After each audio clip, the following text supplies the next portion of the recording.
కార్తీక శుద్ధ ఏకాదశిని ప్రబోధేకాదశి, కొమ్మ బృందావన ఏకాదశి అనే పేరుతో పిలుస్తారు. ఆషాఢ శుద్ధ ఏకాదశి రోజున పాలకడలిలో యోగనిద్రకు అపక్రమించిన శ్రీమహావిష్ణువు కార్తీక ఏకాదశి రోజునే మేల్కొంటాడని పురాణ కథనం. తొలి ఏకాదశి నాడు ప్రారంభమైన చాతుర్మాస్య వ్రతం ఈ ఏకాదశితో ముగుస్తుంది. మహాభారత యుద్ధంలో భీష్ముడు ఈ ఏకాదశి నాడే అస్త్ర సన్యాసం చేసి అంపశయ్య మీద శయనించాడు.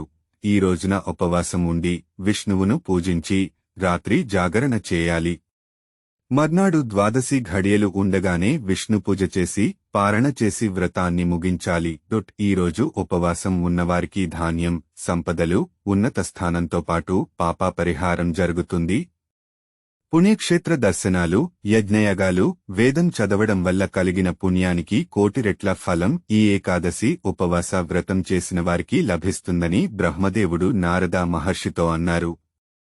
ఈ వ్రతంలో ఒకరికి అన్నదానం చేస్తే సూర్యగ్రహణ సమయంలో పవిత్ర గంగానది తీరాన 1,000,000 మందికి అన్నదానం చేసినంత ఫలితం.